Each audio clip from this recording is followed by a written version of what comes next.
কাকডাকা ভরে খেজুরের রস সংগ্রহে বেরিয়ে পড়েন গাছিরা। এরপর রস ভর্তি হাঁড়ি গাছ থেকে নামিয়ে আনেন, তা নিয়ে ছোটেন চুলার কাছে। টিনের বড় পাত্রে রস ঢেলে জাল দিয়ে শুরু হয় গুড় তৈরির প্রক্রিয়া।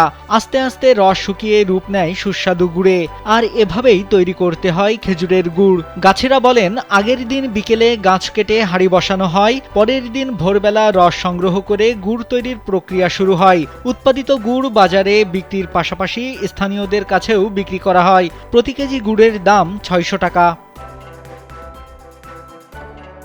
ক্রেতারা বলেন, ভেজালমুক্ত রস ও গুড় নেয়ার জন্য গাছি ও উৎপাদনকারীদের কাছে ছুটে আসা। এটি কিনতে ভিড় করেন অন্য এলাকার মানুষও। গুড় চলে যায় দেশের বিভিন্ন স্থানে।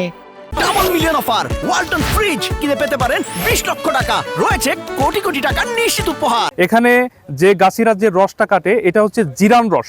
জিরান রসটা পিওর হয়, আর জিরান রসটা সব থেকে সুন্দর সুগন্ধি এবং অনেক মিষ্টি হয়, যেটার কারণে এখানে গাছিগুলো আক্রান্ত পরিশ্রমের ফলে পিওর গুড়টাই আমাদেরকে প্রোভাইড করার চেষ্টা করছে।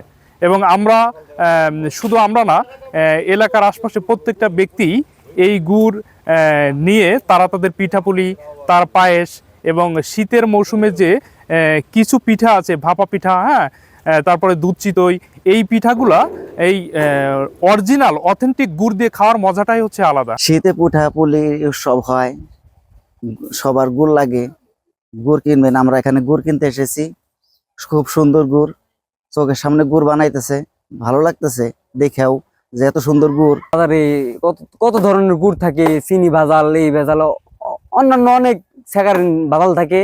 এখানে আমরা দেখতে পারতেছি তাম্বুলখানে বেডিস ফার্মে কত সুন্দর দূরে থেকে আসছে, কত সুন্দর এখানে জাল দিতেছে। আমরা নিজের দাঁড়ায় থেকে আমরা দেখতে পারতেছি যে এটা কত সুন্দর একটা গুড় তৈরি হইতেছে। আমাদের ভালো লাগলে এবং আশেপাশে যত ভাই ব্রাদার আছে আমাদের ফরিদপুর, এখানে বেডিসি কৃষি ফার্মে আসে আপনারা নিজ দায়িত্বে এখানে দাঁড়ায় থেকে আপনারা গাছের থেকে হাড়ি নামানোর থেকে শুরু করে আপনার দাঁড়ায় জ্বালানি পর্যন্ত আপনারা দাঁড়ায় এই গুড়টা আপনারা কিনতে পারবেন।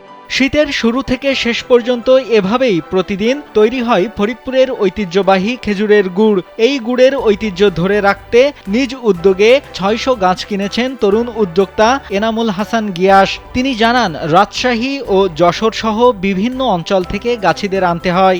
আমার এখানে যে গুড়টা উৎপাদন করা হচ্ছে, এটা টোটালি আপনার ভেজাল মুক্ত। অনেক জায়গায় হাইড্রোস, অনেক চিনি কেমিক্যাল দিয়ে আপনার গুড়টা তৈরি করছে। একটা প্রতিবেদনে দেখলাম যে সেই মোলাসেস তথা আপনার চিটা গুড় দিয়ে এই খেজুরের গুড় তৈরি করা হচ্ছে। ওটা তো স্বাস্থ্যের জন্য ঝুঁকিপূর্ণ, অস্বাস্থ্যকর পরিবেশে গুড় তৈরি করা হচ্ছে।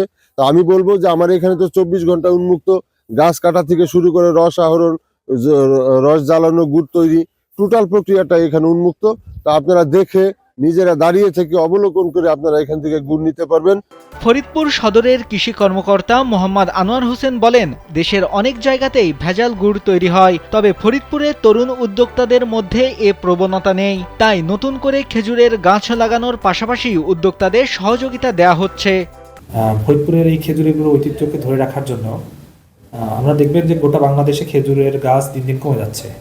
এই যাতে গাছটা কমে না যায় এবং আমরা যাতে ঐতিহ্যটাকে ধরে রাখতে পারি, সেজন্য আমাদের প্রতিটি ব্লকে যে উপসহকারী কৃষি কর্মকর্তারা কাজ করছেন, তাদেরকে টার্গেট দিয়েছি। গত বছর আমরা ১০,০০০ খেজুরের বীজ বপন করেছি। খেজুরের গুড়ের একটা বড় সমস্যা হচ্ছে যারা গাছি, তাদের আসলে জীবনের নিরাপত্তাটা অনেক বড় একটা প্রশ্ন।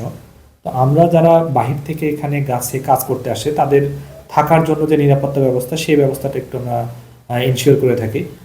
এছাড়াও নানা ধরনের পরামর্শ, যেমন নিপা ভাইরাসের বাদুড়ের উৎপাত থেকে যাতে রক্ষা পায় সেজন্য যে পরামর্শগুলো দেওয়া দরকার, সেই পরামর্শগুলো আমরা দিয়ে থাকি।